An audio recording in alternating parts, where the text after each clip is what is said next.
السلام عليكم. إذا كنت بتفكر في التعامل مع مصمم داخلي لأول مرة فغالبا ما راح تكون عارف إيش الشيء المتوقع منه، وإذا كنت تتوقع بأن المصممين سحرة ويقدروا يخلصوا لك التصميم والتنفيذ في خلال يوم واحد فهذا خيال جميل، ولكنه للأسف مو حقيقي أبدا. حشرح لك كيف ممكن للمصمم الداخلي أنه يساعدك في تحقيق أقصى قدر من السعادة والاستمتاع في تصميم أو تجديد بيتك، وأريح لك بالك وأطمن قلبك.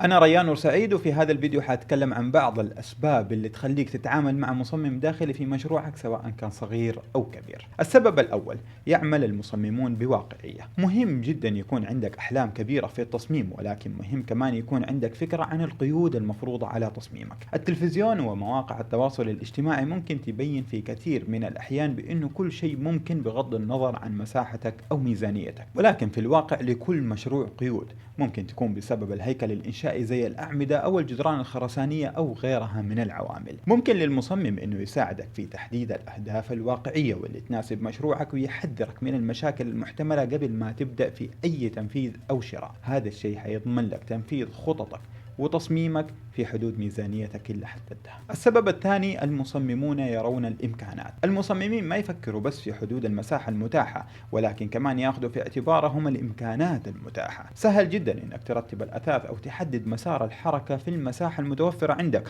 وسهل كمان إنك تعتقد إنه ما في أي خيارات ثانية. لكن ممكن للمصمم اللي عيونه مدربة إنه يشوف الاحتمالات اللي ممكن ما تكون فكرت فيها، سواء كنت تفكر تعمل ترميم كامل أو مجرد لمسات بسيطة.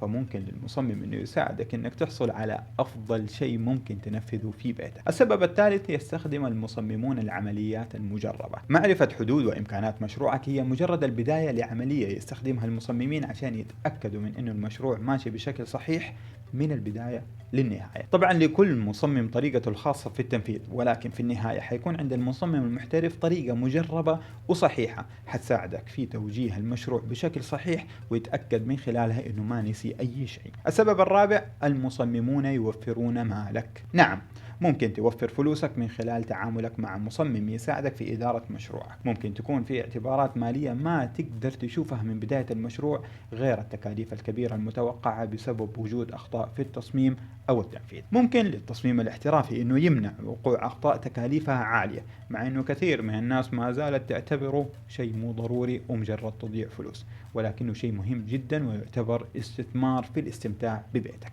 السبب الخامس: يتحدث المصممون مجموعة لغات. أكيد حتلاقي مجموعة كبيرة من المصممين بيتكلموا لغات أجنبية، ولكن الكل يتكلم لغات يفهمها بعض الناس بس، زي المقاولين والمهندسين المعماريين والموردين.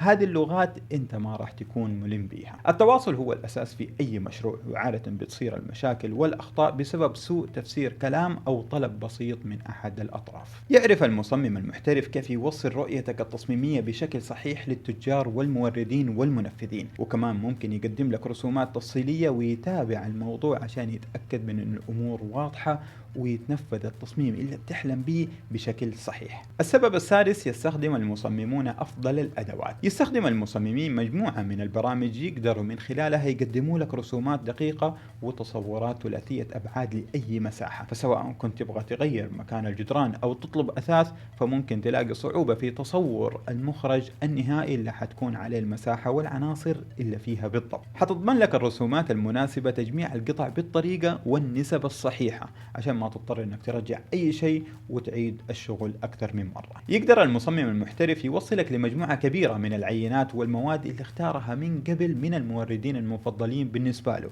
واللي يتعامل معهم بشكل مستمر. المصمم المحترف يتمتع بالذوق والمعرفة العالية، وهذا الشيء حيسهل عملية الاختيار بين مواد التشطيبات بشكل كبير، وهذا بيصير من خلال تقديمه لتوصيات بخصوص مواد التشطيبات الانسب بالنسبة لك، بدل ما توفي مجموعة كبيرة من الخيارات.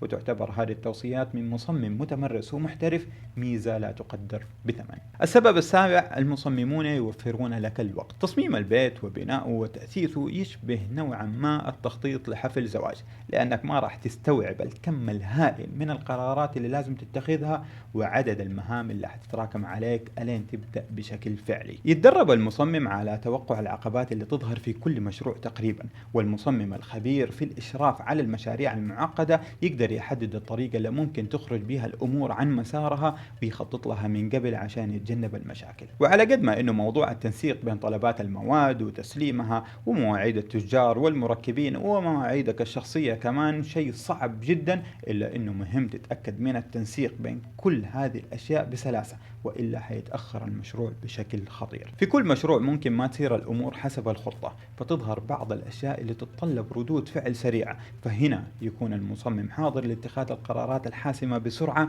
عشان تقدر تركز على الأشياء الأهم بالنسبة لك. السبب الثامن، المصممون يفكرون بشكل ابتكاري. سهل جدا إنك تروح لمعرض وتشتري مجموعة أثاث بيوصلوها لك لبيتك ويركبوها، ولكن هل الأثاث هذا اللي اشتريته مناسب لمساحتك؟ ممكن للمصمم المحترف التفكير بشكل ابتكاري في أهدافك ويقارنها بالمساحة المتوفرة ويوصل لحلول وأفكار ما كنت حتفكر فيها أبدا. كثير من الناس ما يقدر يتخيل قطعة أثاث أو لون معين في بيته، ولكن بعد ما ينصحوا به المصمم وينفذه ويشوفه بعينه يقتنع فيه ويحبه ويعتبره شيء مثالي. السبب التاسع، يعرف المصممون كيفية إجراء التعديلات. زي ما إنه مهم تكون قادر إنك تفكر بشكل إبداعي في الأشياء اللي حتضيفها لمساحتك، كمان مهم تعرف إيش الأشياء اللي لازم تستبعدها. ممكن للمصمم المحترف إنه يوجهك خلال عملية التنفيذ عشان تعرف متى لازم توقف عن إضافة أي شيء جديد وكيف تتخلص من الفوضى القديمة. في النهاية التعديل الجيد هو اللي يضفي على البيت أسلوب مجمع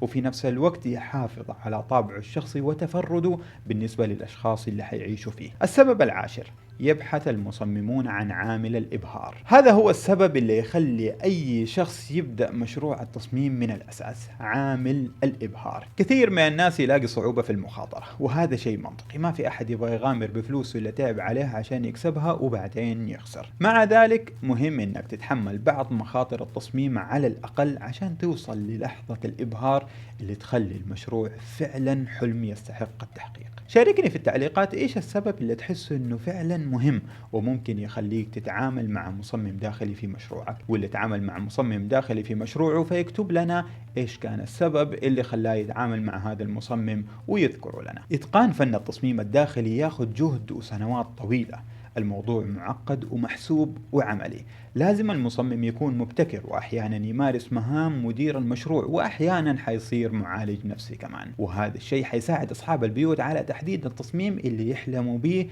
ويحولوا لواقع، غير أنه حيساعدهم في التغلب على التعقيدات اللي حتواجههم من البداية للنهاية. وهذه كانت 10 أسباب للتعامل مع المصمم الداخلي. إذا عجبتك المعلومات في هذا الفيديو فلا تفوتك المعلومات اللي في هذه الفيديوهات كمان، بس قبل ما تروح أعطيني لايك واشترك في القناة واضغط على الجرس عشان لا يفوتك شيء. شكرا لك على المتابعة، نلتقي في فيديوهات قادمة بإذن الله.